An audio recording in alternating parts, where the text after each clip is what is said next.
Why do you say that, Father? You aren't afraid, are you? No, but I respect some of the superstitions of others. Often they are founded in fact.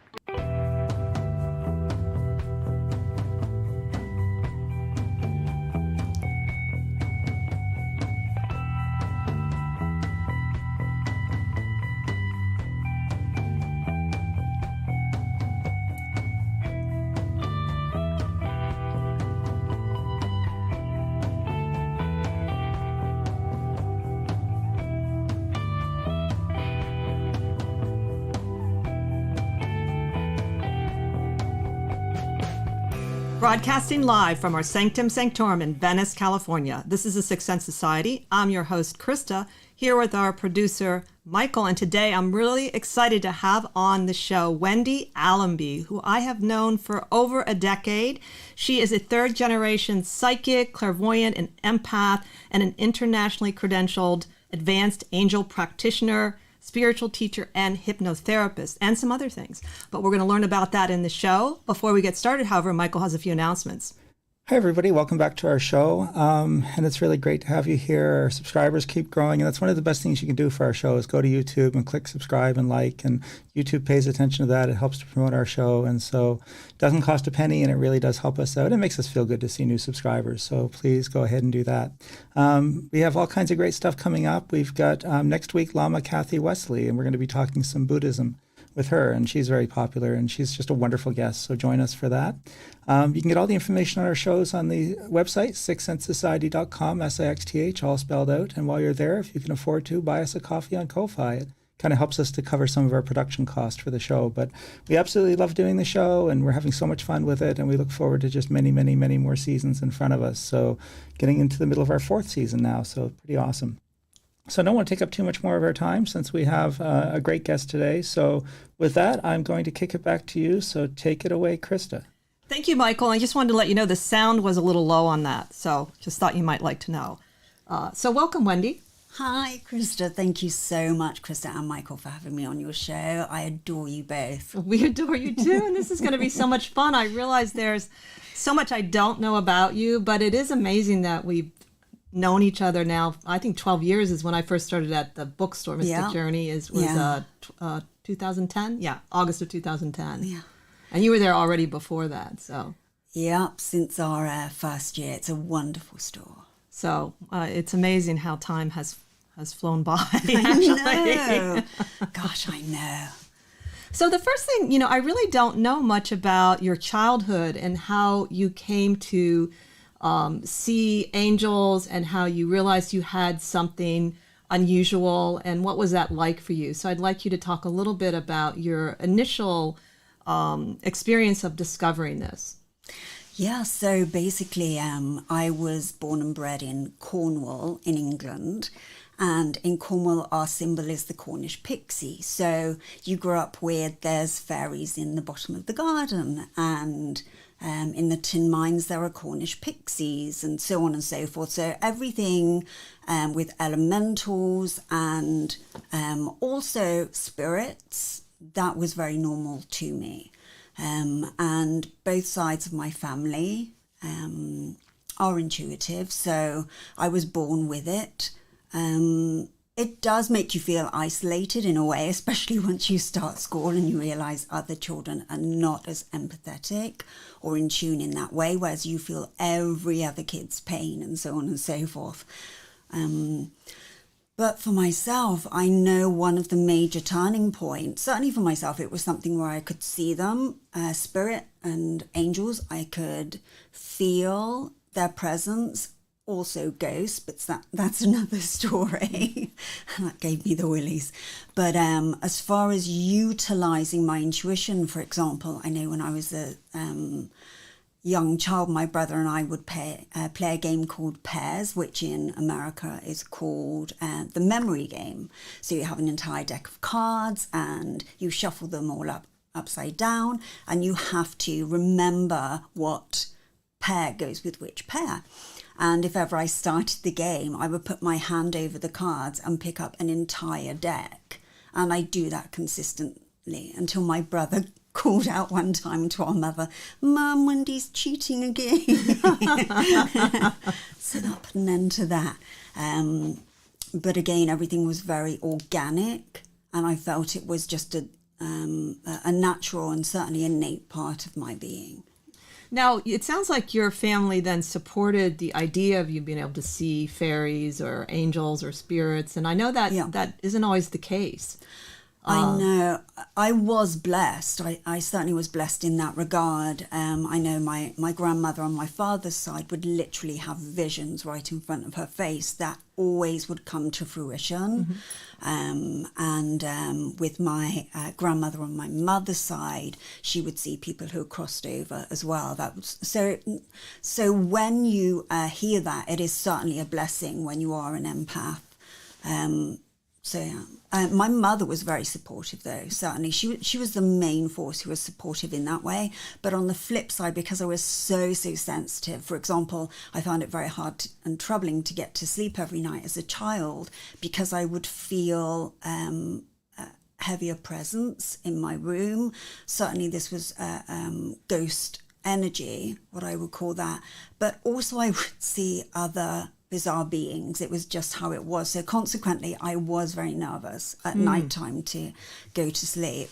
And consequently, when I really wanted to expand as a child, and believe me, not that when I was growing up and a kid in the 80s, it was normal to be a psychic. It wasn't.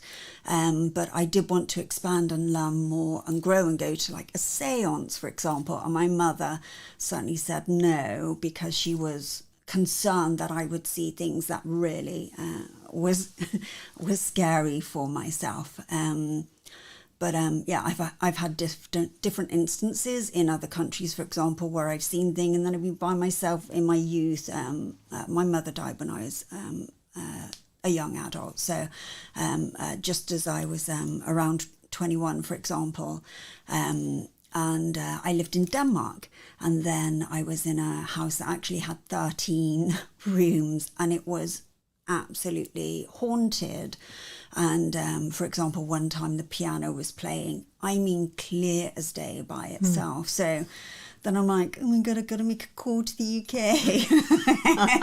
And thank goodness my mother helped to stay on the phone with me until someone came back home. So it's things like that where, I was supported in that way. There was an understanding there. As far as teaching me how to protect myself, for example, I mean, nobody knew how to do any of that stuff, or certainly nobody I knew at that time. So hence, as soon as I did become an adult and I started teaching metaphysics, then that was something I made a point of doing, is teaching others how to feel empowered and how to protect themselves. Now, does your brother have these abilities too? He does. But my brother lives in a very... he's ultra masculine as I'm ultra feminine, and he deals with a lot of men who work for him. So consequently, it's this very masculine environment that he happens to be in Dubai. So and he's lived in Dubai for 30 years. But as far as him allowing himself to get too much into his feminine aspect, as he refers to it, it's very important for him that he does stay very grounded in his masculine energy. But does he have it? Yes, he does. Yeah.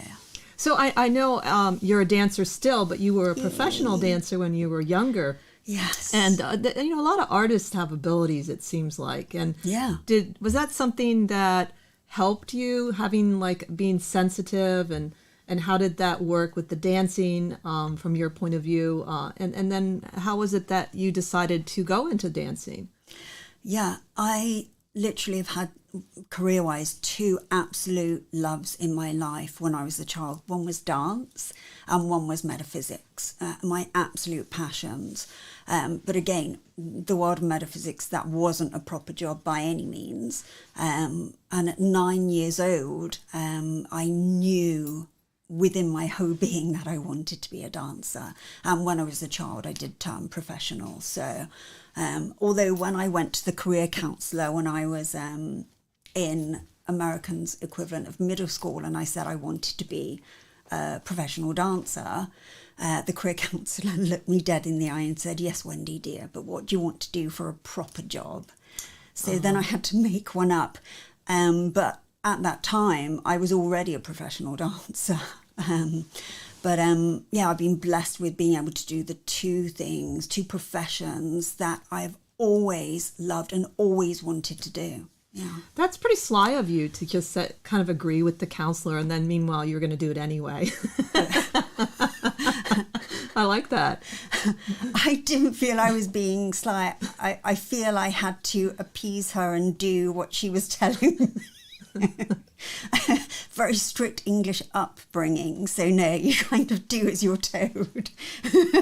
So it's true that when, you and even I were growing up, professional metaphysics, there were some professional readers I met, but they did it on the side. I don't know that I met anyone that ever could do it fully, or was it accepted fully. And they were serious, like psychics. I went to some, kind of straight psychics and astrologers, but it's changed a lot. People make a livelihood from it. Yeah. I'm curious as to who you met early on that you thought maybe inspired you that you could do that, or is it just something that evolved naturally for you to become professional with your abilities? Because not everybody, even today, does that. Yeah. Again, within my heart, I was so anything pertaining to metaphysics. I love working with mind, body, spirit. Anything metaphysical, I was just automatically drawn to. And I certainly feel that the universe was putting people into my path. So I would hear through somebody about certain psychics, and then I'd go and see them. Although, again, they were using like certain tarot that to me was very scary, the traditional tarot. So hence I steered towards oracle and angel cards. But also, for example, there was one time where I happened to be visiting the UK, and I was sat next to a beautiful German lady who was a Reiki teacher, Reiki master, and she actually felt drawn to attune me to Reiki, for example, for free. And I've had all different magical things happen like that and just be aligned with it. So I can't say it's any one tarot reader that helped to push me into it, because within my whole being, I wanted to do that. And then the universe absolutely assisted me in that way. I would be like I remember being sent oracle cards and angel books years and years ago from my brother and sister-in-law, for example. When I moved to LA, I was very much, I'd read all of a beautiful woman called Doreen Virtue, her work, and just a few weeks after my moving to California, LA, she was actually giving a workshop at the end of my street. I mean, it was crazy. And then she immediately said, "Oh, you should meet my son," who seemingly appeared from nowhere, Charles Virtue, who I absolutely adore. And then I assisted him for years. I was on the staff of Doreen Virtue, so on and so forth. So I just feel so blessed and honoured that the universe has put these people in my path. Yeah. That's also something that has changed. I wanted to bring this up. I'm not trying to put you on the spot, but that Doreen Virtue has basically changed her path enormously.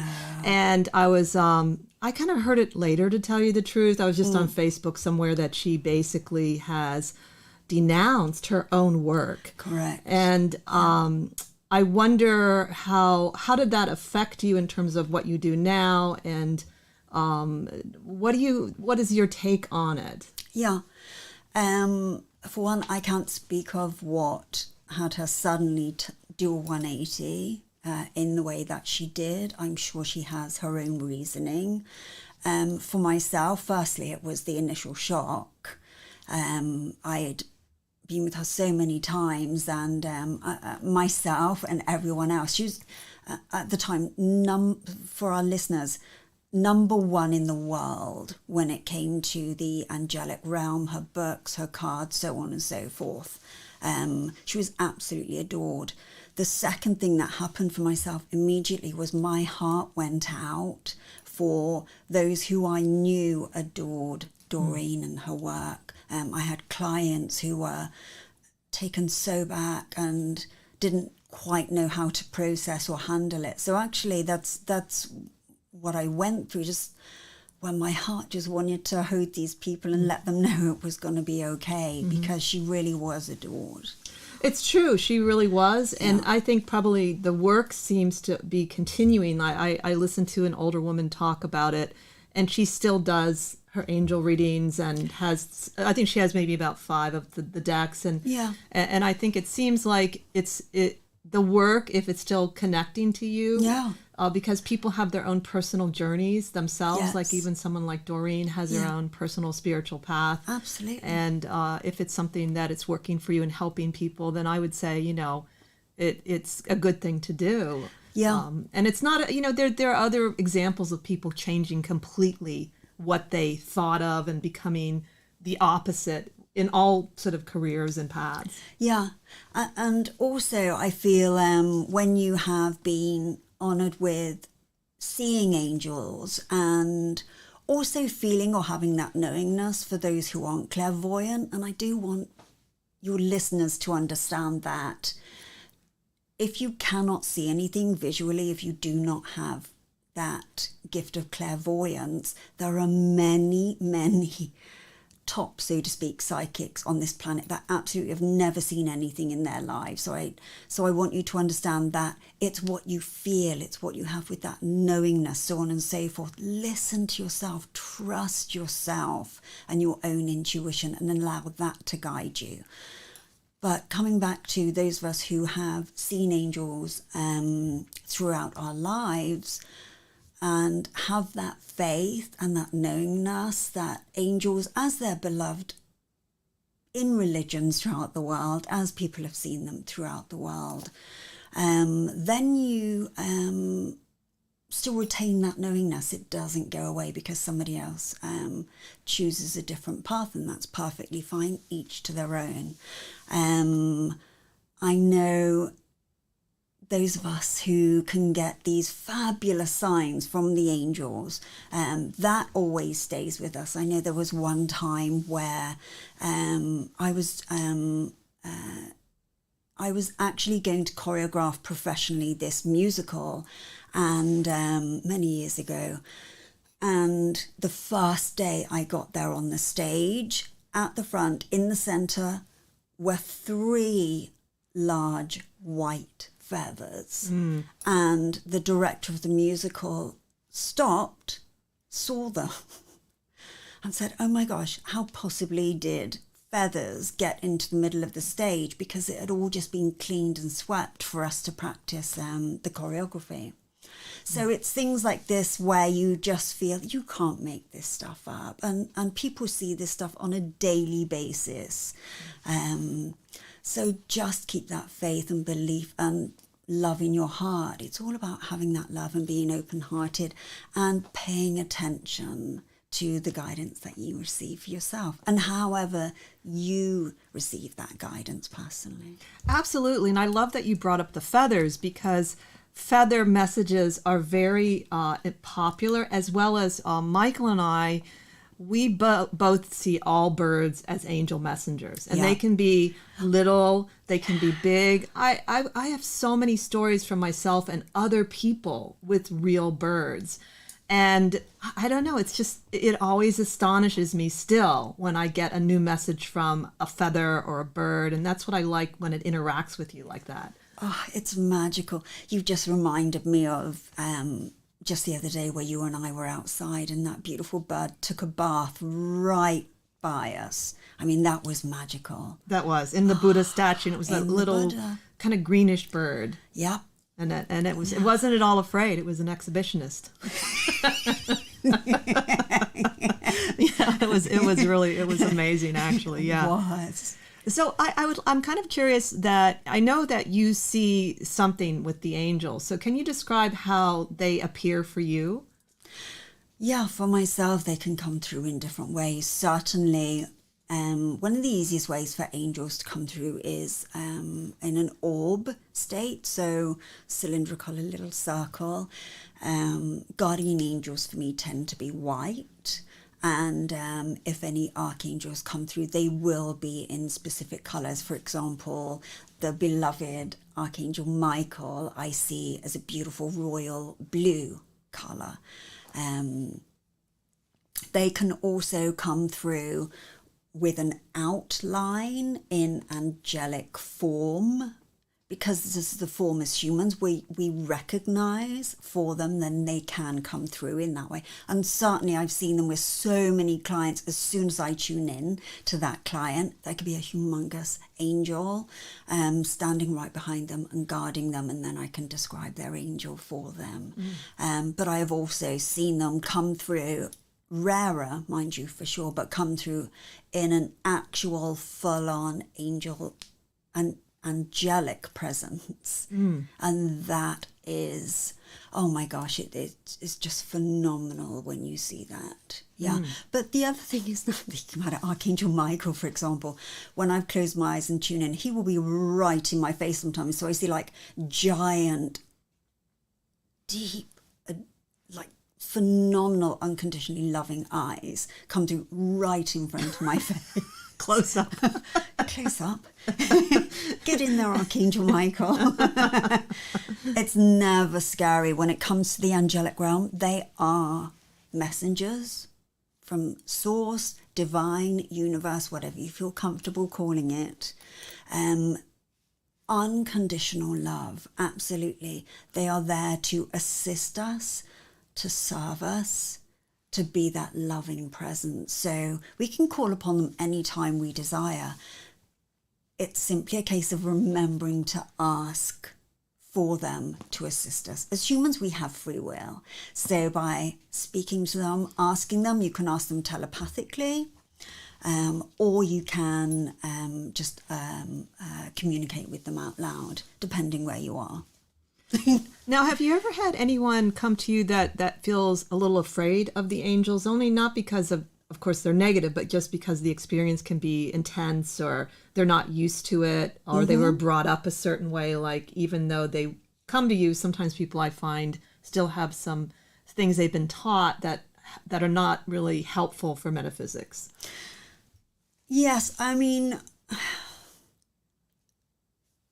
almost always, absolutely no. They never feel scared of the angelic realm at all, no matter what way they've seen them. They just feel that love. They feel safe. They feel comforted. So no, basically 99.9% of the time. But as you're saying, when it comes to certain organized religions, then it could be ingrained and programmed in them, certain things from their upbringing. But as soon as, fortunately, they open up to me and I have that honor and blessing of speaking with them, then I can assist them in feeling more comfortable and have a greater awareness and understanding of their role. Now, do you think that everyone naturally has a at least one guardian angel? That whole concept that, at least as a kid, I remember we all were told, I don't even know who told me this, because we didn't have a religious background, that you have a guardian angel. Yeah, absolutely I do. Yeah, I believe every single person has, ordinarily I see at least two. They can have one that comes through more prominently than the other. But I do believe that before we choose to come to this planet, there will be guardian angels assigned to us to assist us in that way. And so do you think that means that it changes with what incarnation that you might need? In an incarnation, you might need a certain different support system? Or do you think there's one or two that carry with you throughout time? Yeah, I feel there can certainly be a knowingness of a presence when it comes to one's guardian angel, which is why we typically do not feel scared of that presence at all. As far as others coming through, I feel that depending on what we're going through within our life in a present lifetime, then the angels can change, but not your guardian angel, or normally I see at least two, as I say, around people. I feel that they certainly can stay with you through the entirety of lifetimes, but certainly other angels will switch up, because we're constantly evolving and growing in that way. Now, spirit guides to me are different, because I do feel that spirit guides certainly are there to really keep us on track and on our path with life lessons that we came here to learn. So they can certainly be taskmasters to make us learn our intended lessons. And for myself personally, I have the most beautiful gifted clients, and I don't know one client that wants to come back and learn any of the lessons again. So. Well, good luck with that. Just when you think you're through, even in this lifetime, absolutely, bang, you're like, oops. Yeah, don't talk too soon. Yeah. At least that's what I found. Absolutely. There's something I heard that made me feel better on a theosophical channel. I was thinking that in the very beginning of my journey, spiritually, this lifetime, things were easier. Like I had easier experiences in terms of connecting, and then it's been really hard in some ways in the last 5 years. And what this one man said was that as you advance, and which I'm not saying I am advancing, but if you are advancing, it actually gets harder. The closer you get to whatever the pinnacle is going to be for you in that lifetime. So maybe the closer you get to what you're trying to accomplish now, and we're not talking about like enlightenment, that it's actually harder. And that made some sense, because I was working harder in some ways, and I thought, doesn't my experience count? And it made me relax a little bit, Yeah. And so do you find that you've had surprise obstacles on your spiritual path since you've been doing it your whole life? Yeah. And it's something that's just so part of you. Yeah. That have you sometimes felt like kind of shaken up in ways you didn't expect to, with all the support you have spiritually? Yeah, no, for sure. And well, for myself, I certainly feel from birth it was a roller coaster. But as far as going through certain traumatic events, I see this with clients, and certainly it's a lot of people's life experiences. When one goes through certain specific traumas, that's when you really can come to that place of really a strong faith and signs and guidance from spirit, from the angels. They can really step up and let you know that they are with you. Sometimes, of course, when we're going through certain challenging or traumatic events, we get so much in that mental headspace. Every human has to work with the egoic self and the mental headspace. So getting in one's head, it can be challenging then to hear them or feel them or see them. I always find with myself, though, I've never been allowed an ego. Like if anything comes up at all, it gets smacked out of me by spirit in 2 seconds. So I don't know what it's like to be in that space. But no, you see that the most beautiful people get these extremely, it's my experience from my clients, these insanely challenging and traumatic life experiences and events. So yeah, it's not a free pass when you're on a spiritual plane. It's work. Yeah, it is work. And it's also that daily practice and daily reminder. So, for example, asking as soon as one becomes cognizant first thing in the morning, that you receive clear signs and guidance from your angels, and then thanking them for being with you. And do you also have, some people have a morning and an evening practice, before they go to sleep, even if it's something simple? Do you do something before you go to sleep, since you're going into the dream time and that you're very open, I know, in the dream time? Yeah, I am. Gratitude is definitely one thing that I do. And I think it's a wonderful practice for that. and also going over the day and just paying attention to any signs and guidance and information that you received in order to process it. Yeah, and in the morning, I certainly, again, begin with the gratitudes and calling in the angels to be with me. Now, one thing I do say about you, I've known you for a long time, and I've been around a lot of psychics and readers of all kinds, and you really, truly are humble. I've never heard you ever brag or do things that, you know, it's common in all fields for people to be kind of showy, and that doesn't mean one shouldn't take pride in things and be excited about our accomplishments. But I've honestly, and also I find that as a reader myself, you are super supportive to people. And again, this is not always true in the psychic world, maybe metaphysics, but sometimes psychics, at least in LA, I can't say everyone, there can be an element of not knowing how to support, or even, you know, if you ever worked on the boardwalk, they get pretty cutthroat, some of the psychics down there. Wow. That was a long time ago, but it was a whole different kind of group of psychics and readers. And not all of them were like that, but some were. They were pretty vicious even. Oh gosh, and, that would not have been my environment. No, I don't think that. Michael did all right with that, because he's kind of tough that way, you know. But I think that from my experience of you, and I'm not just saying that, is that you really, I can see where you haven't been allowed to have too big of an ego. I've never seen it in you. So. Oh, thank you so much, Krista. I really appreciate it. Thank you, my love. Now, I did want to talk. Now, I don't know if you call yourself a medium, but you did mention a thing about seeing ghosts and how that was really a little nerve-wracking. And what I like when I talk to people like you that have had this one in their childhood is it's not so easy to accept. It's not like, oh, great, I see ghosts or I see angels. And to me, it makes sense because we're in a human body and we still have to kind of learn how to work in these different worlds, and that it's not necessarily an easy thing. But do you consider yourself a medium as well? And then what has been your journey with the whole ghost section of your experience?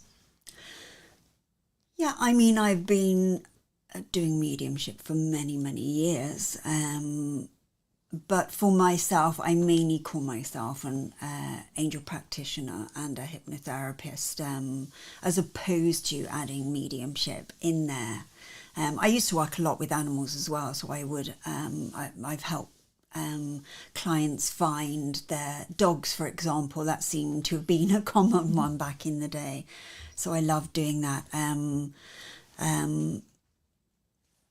But yeah, for myself, I mainly adore and appreciate assisting people on their spiritual path, with spiritual growth, with teaching in that way, and with working with the angels. Yeah. And then earlier, too, I wanted to pick up on the idea of learning protection, because I think that's been a journey for most people, like finding out what works, finding out if it still works, like changing it up sometimes. So let's talk a little bit about what you do for protection and what has worked for you. Yeah. And I think one of the things for our listeners out there is that when it comes to the angelic realm, when it comes to loved ones on the other side of spirit, it will not be scary. For example, if you have loved ones that pop in, it can be, oh my gosh, I can feel such and such to some people, or they could see someone out of the corner of their eye and that could freak them out. But again, if they listen to their bodies, it won't feel scary. It's just somebody nosing in on them, for example. They can certainly come through, loved ones, in the form of messing with electronics. That's a typical one. So that again can be like, oh my gosh, my TV just came on by itself, or oh my gosh, music is playing, or the electric kettle's just gone on. These are all things I've experienced and my clients have certainly experienced as well.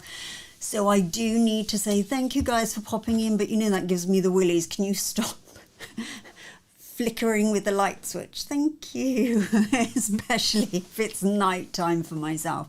I can still get creeped out by that stuff. But when it comes to ghosts, it will feel exceptionally different, like completely different. Immediately your whole being, it's the typical, your whole being feels cold and terrified. Your hair stands on end. You will feel that temperature shift.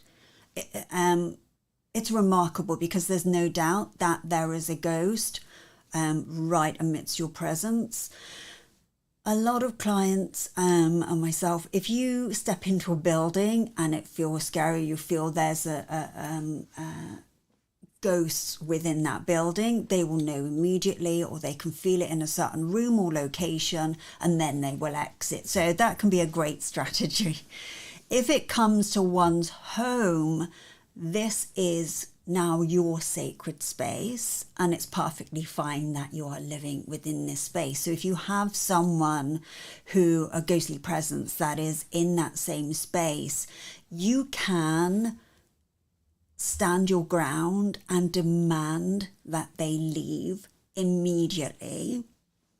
And universal law states that they must abide with what you're saying. I personally, first thing before I even do that is call in Archangel Michael, and Michael will come in straight away. Archangel Michael, please be with me now. Thank you, and give me complete protection. And then saying to the ghost, I demand that you leave this house or this space immediately. Now, this is if you're really petrified and it is a ghost, as opposed to a spirit, which you can assist to go over towards the light. You can let them know that it's safe to leave this energetic planet that we're on, so on and so forth. But with ghosts, you do want to understand your own power. I think as humans, we are not aware that when we work with spirit, when we work with the angels, when we work with the energy of the universe, that is very empowering in the context of they are there to lovingly assist you and help you. So protection is one of those ways that they can assist us, and it's fabulous. And you will feel that ghost then leave immediately. I've never had a client who has not had that work for them, and I've used it myself as well. And it's a great relief when you feel that presence leave straight away. Yeah. Now, so in your mind, how would you define the difference between spirit and ghost? That there's obviously a very different energy, and everyone uses those words a little differently sometimes. Yeah, so for myself, a spirit will be, for example, let's say a loved one. It will be someone from our soul family. Will be some beloved person that we've known from a previous lifetime, for example. So it will feel safe. It will feel comfortable. We will not be scared at all, and we will have that knowingness of their presence. And if you don't, if you know that someone's there and you can't define who it is, you can simply ask. So again, I want you to feel empowered that any questions that you have, please do ask them, and ask them for clear messages. Now, that will feel like a safe, loving presence. When it comes to ghosts, it's the polar opposite. A ghost will feel very scary, and you'll feel your whole being energetically will change, vibrationally it will change. Again, as I said just now, the temperature in that space will change. It's fascinating. But those two are extremely different things. And then with the presence of the angels, which again I see differently, angels are a very high vibrational essence, and so their vibration will be very elevated and light and unconditionally loving, whereas spirit that was human, the vibration will be lower and denser, is the easiest way to describe it, and a ghost will feel very dense in comparison to the other two. So as I was listening to you, another aspect of protection that comes up is the idea of having energetic boundaries. And you mentioned you're an empath, and that's another way. It seems to me, I have something that's empathic, where all of a sudden you feel a more massive energy come into you. In that, like for me, if I walk into a room and let's say there's been a lot of arguing in that room, but there's no one arguing now. Yeah. So another aspect of not so much protection is having energetic boundaries so that you don't have to always experience that you can immediately say, or allow it to go through you. So in your case, if you're by, let's say you're somewhere where there's a large group of people and you're starting to feel things that you just, maybe you don't have the energy to feel right now and you can't do anything about it, what would you do? Yeah, for myself, I have to say I'm kind of old school in the context that, again, I was brought up very English, where you did as you were told, and then with my ballet background, again, you did as you were told. So I will sort of suck it up, as it were, and stay in that space if I need to stay in that space. Certainly ask for that protection, but sometimes on this planet, it is what it is. When it comes to other empaths, unfortunately, as of yet, I've never heard of a magic off switch where you can turn all of that you are feeling off.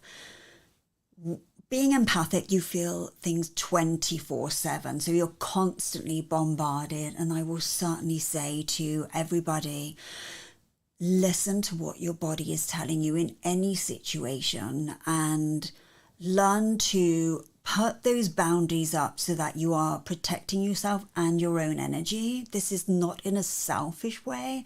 This is in a way of self-love, self-protection, so that you don't become too depleted, especially because empathic people tend to be very generous and loving and giving and want to help everybody and everything. So it's a lot to give out. So one needs to reserve one's energy as best as you can. And then even what Michael and I find is just doing things, normal things that are fun. And that since we live the world of the metaphysical person, that sometimes we just want to go to a concert or watch a hockey game. And how that is, that's normally what important, but I feel like it's even more important for us. Yeah, it is. For myself, music is life to me, as you know, everyone knows me now. I always say concerts are my church. I know Michael and I have spoken about concerts and musicians a lot over the years. But to be able to have that liberation, that freedom of just washing everything off in a way that feels fun and enjoyable to you, it's imperative to gift yourself with that. So if you can rock out at a concert or dance it out in my case and sing it out and enjoy yourself, it is very important, because when you are a super sensitive on this planet, yes, you can feel the stupendous, joyous things that happen to people and miracles that happen in people's lives, but one also feels the trauma and the injustice and so all the heavy stuff, but because we're on a planet of duality, so it's a lot to take in. So we do need to make a point to cleanse ourselves and wash ourselves, and when we can, have that fun, because that joyousness, that fun, laughing, it's such a high vibrational state to be in. And so that will assist us, and in turn, then we can be there to help others. We were just talking about that on a show. We did a show on humor in spirituality and laughter, and the importance of laughing, and how like some paths make you laugh. Like I found this Qigong exercise during the pandemic, and one of the things is you laugh, and it sounds kind of weird at first, but you start laughing and you really do feel better. And so you can literally just laugh for no reason, and it helps.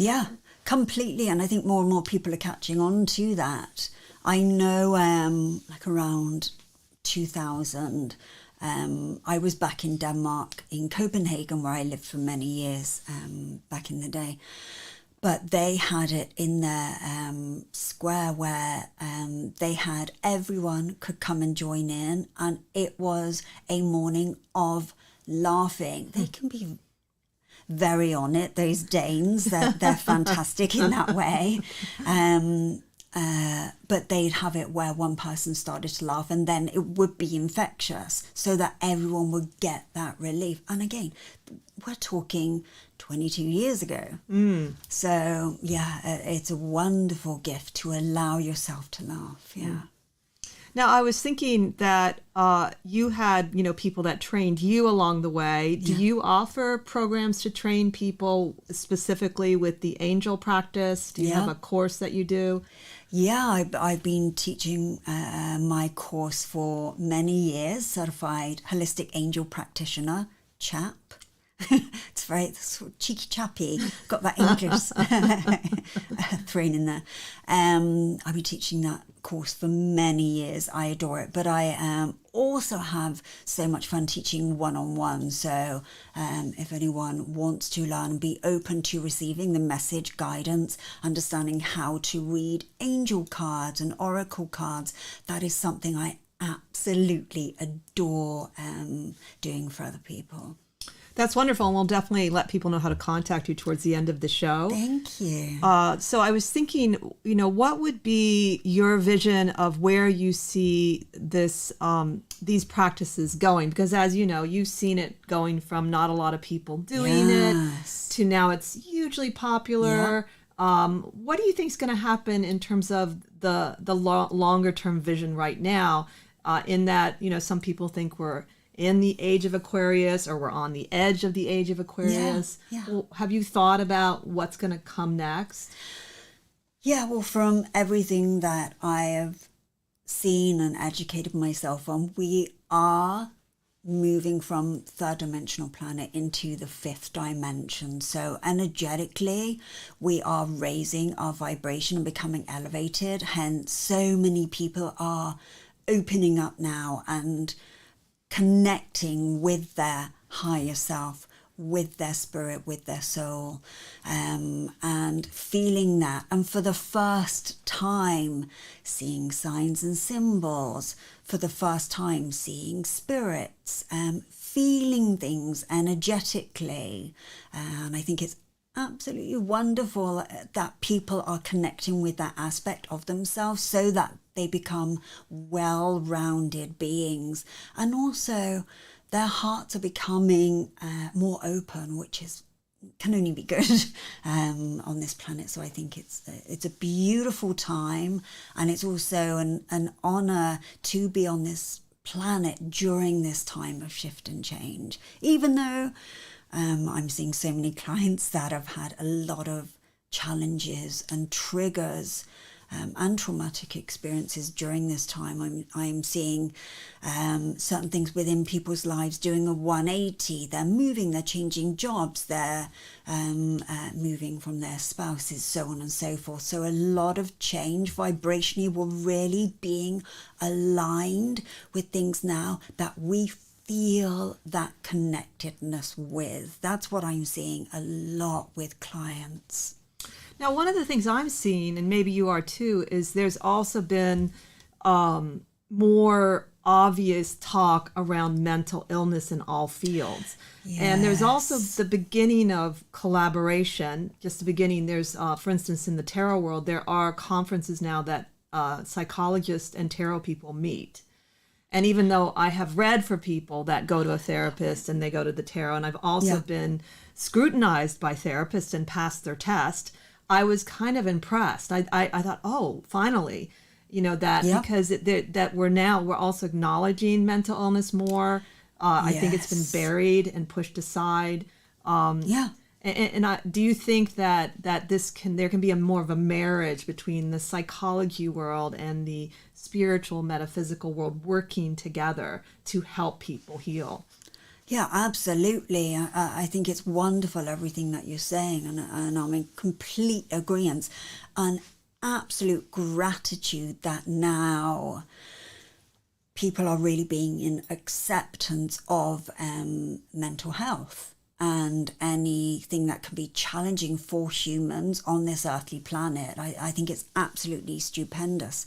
I know when it comes to, for example, I have a lot of clients that have been through just heinous abuse, unfortunately, and for themselves, consequently, they could have heard words that were very challenging or traumatic to them as innocent children, and also for those who have had it either in continuation in adulthood or else they come across it in adulthood.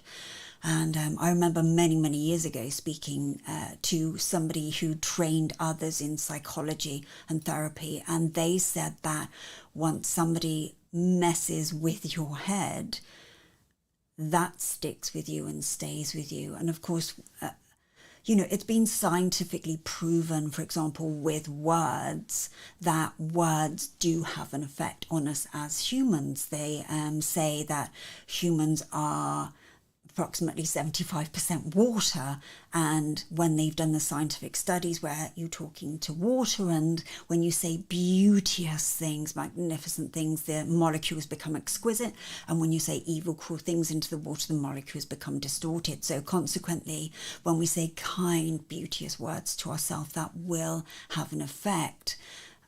Encouraging ourselves, etc. That will certainly help us to consciously override any pre-programming, for example, that we've had. And when we hear awful, evil, cruel words, or somebody berating us or abusing us, for example, that will physically have an effect on us. And the same when we are around beautiful, kind, loving words. So I do recommend as much as anybody can to start choosing and aligning yourself with people who are very supportive and uplifting and make you feel fabulous.